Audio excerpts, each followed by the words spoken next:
Quelle presse de rechargement choisir et pourquoi finalement? Comment on s'y prend?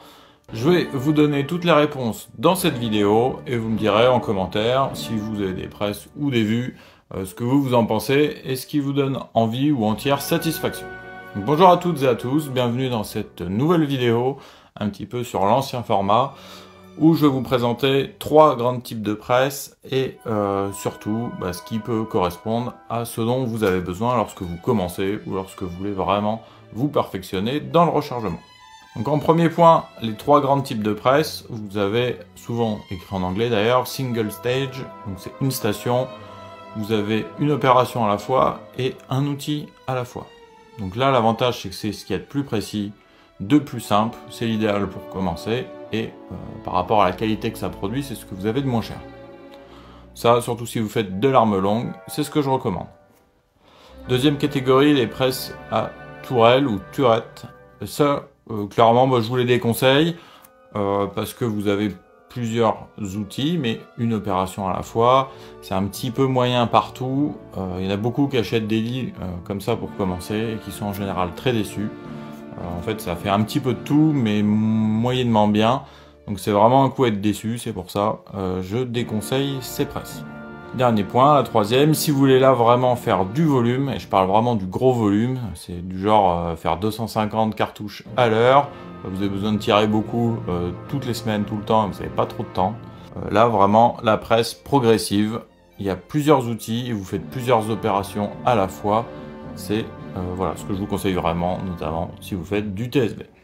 Comment choisir un de ces types de presse plutôt qu'un autre? Donc déjà le premier critère que je vais vous donner, c'est est-ce que cette presse peut recharger les calibres que je vais utiliser? Ça peut paraître con, mais toutes les presses ne proposent pas de pouvoir recharger tous les calibres. Donc certains sont limités en taille. Vous en avez par exemple qui font que de l'arme de poing, éventuellement qui vont jusqu'en taille 223, d'autres qui s'arrêtent au 308. En général, c'est plutôt compatible avec des calibres du genre 30-06, 764, tout ce qui est en 68. Et d'autres vont jusqu'au 338 la plupart, mais pas tous. Donc faites très bien attention à ça lorsque vous choisissez votre presse. Est-ce que au moins un peu recharger les calibres que vous utilisez? Le deuxième, plutôt que de budget, je parlerai de valeur. En fait, une presse, vous allez pouvoir la garder, si vous faites pas de bêtises, vous la faites pas tomber, toute votre vie. Donc c'est vraiment un investissement, ça peut être une grosse somme, clairement. Donc si vous voulez vraiment prendre du pas cher, vous risquez d'en acheter une qui va pas forcément bien et finalement plus tard vous allez encore en acheter une autre et ça vous aura coûté beaucoup plus cher. Donc vaut mieux si vous pouvez économiser ou même éventuellement trouver une bonne occasion. Et si vous avez un budget vraiment limité, je mettrai un bémol, attention, peut-être que finalement le rechargement c'est pas non plus pour vous parce que ça peut vite devenir très cher. Ne vous inquiétez pas, il y a quand même des solutions qui sont économiques et qui vont bien, mais il ne faudra pas non plus s'attendre à avoir une Formule 1, que ce soit en termes de précision ou de cadence. Le troisième point important, c'est la quantité de munitions, et ça que vous allez faire, mais par période. Donc, est-ce que faire par exemple 20 munitions en 1 heure, ça vous va? Vous avez le temps d'en faire une bonne centaine par semaine, il n'y a pas de problème. Dans ce cas-là, une presse simple station, une single stage, c'est très bien. Ce sera plus simple, plus précis, et pour démarrer, c'est vraiment très bon. Est-ce que vous devez faire 200 cartouches à l'heure et peut-être en faire 1000 ou 2000 dans une semaine? Là, il n'y a pas photo. Dans ce cas-là, vous allez choisir une presse progressive. Et le dernier point important, c'est ce que vous allez rechercher en termes de qualité, de précision et de prix. Si vous rechargez vraiment pour de la grande précision, va falloir quand même aller plutôt sur du haut de gamme et continuer sur de la single stage, donc une station. C'est vraiment le top de la précision. Si vous voulez vraiment tirer pour moins cher ou faire du volume, là vous allez peut-être passer sur des presses progressives et encore il va falloir calculer un petit peu la rentabilité. Même si vous avez besoin de faire beaucoup de cartouches, si vous avez du temps, privilégiez quand même la monostation, la single stage. Et maintenant, je vous dévoile mon top 4. Alors d'abord, le kit budget. Et qui dit budget dit lit.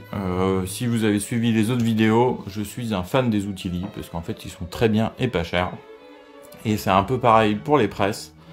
Si vous avez des budgets plus limités, Et vraiment, acheter une presse d'occasion où elle est plus haut, c'est un peu compliqué pour vous. Vous pouvez sans hésiter aller sur les presses Lee. Vous avez deux kits qui sont extrêmement intéressants à des prix compétitifs. C'est les Lee Challenger Bridge Lock, la version simple ou la version Anniversary. Moi, je vous conseille plutôt la version de base qui a un amorceur à main séparé et je trouve ça beaucoup plus pratique et sécurisant.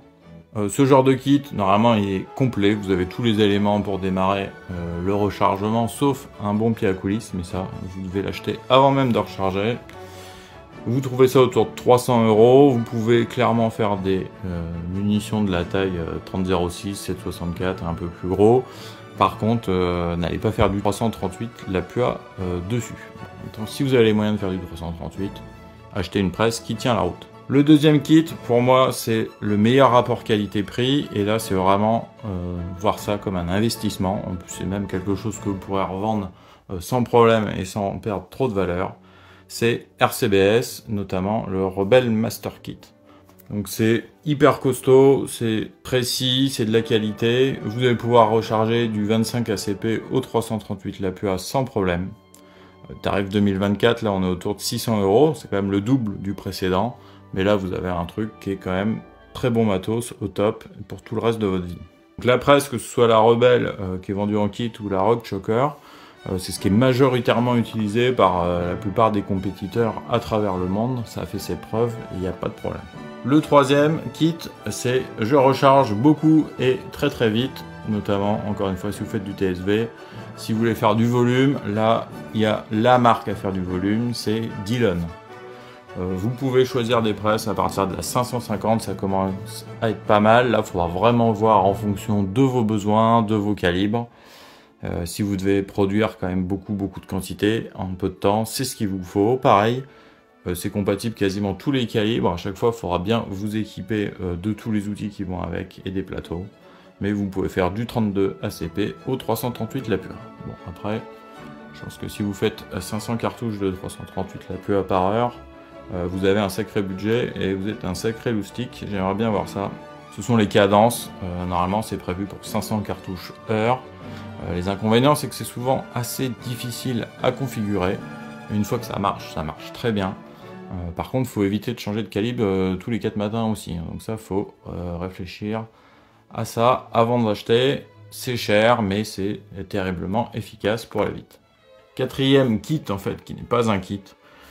Si vous voulez vraiment faire le meilleur de la précision, allez le plus loin possible. N'achetez pas de kit, mais plutôt du matériel à part, parce que vous allez avoir des besoins assez différents, un fonctionnement qui est un peu à part. Donc je vous conseille deux presses, dans ce cas-là, encore une fois, la RCBS Rock Choker. Là, vous allez la trouver autour de 300 €, en plus elle est assez disponible. Moi je préfère un peu la Forster, mais elle est plus chère, autour de 500-600 €. Plus difficile à trouver, c'est pareil pour tout ce qui est outils, équipements, c'est pas simple, mais moi j'en ai une, j'en suis extrêmement content. C'est plus simple et plus précis, je trouve. Et si vous avez énormément de moyens, vous pouvez aller vers l'Area 419 Tourette, qui, même si c'est une presse à tourelle, est très précise, mais là le budget c'est à peu près 1600 € sans les outils. Donc ça, vous allez par exemple le compléter d'une presse à main, un arbor press, pour pouvoir positionner vos balles. Ça peut être un plus, pas forcément si vous avez la Forster, parce qu'elle est assez précise pour ça aussi. Donc voilà, faudra vraiment vous équiper là en fonction des besoins, presque des modes. On est dans une période où les outils deviennent de plus en plus précis, il y a différents fonctionnements, donc il y a plein de choses à voir. Là, faut plus trop compter le prix quand vous êtes là-dessus. Parce que vous allez chercher la précision, le maximum, faire beaucoup d'essais. Donc là, mieux vaut pas trop regarder et avoir les poches bien remplies. Donc ceux qui ont déjà des presses, dites-nous en commentaire quel modèle, si vous en êtes content, si ça vous convient, ou justement si vous avez eu des expériences malheureuses sur différentes presses. C'est aussi très bien de partager vos expériences. Je sais qu'il y a beaucoup de monde qui attendait cette vidéo et qui voulait savoir quelle presse acheter. Donc surtout, c'est super de partager vos expériences et de nous dire ce qui va ou ce qui va pas avec vos équipements. Ça aide tous les nouveaux tireurs. Donc je vous dis à bientôt pour de nouveaux trucs sur le tir et le rechargement. Et en attendant, vous pouvez consulter les vidéos précédentes où notamment je parle des différents outils qui peuvent aller avec votre presse.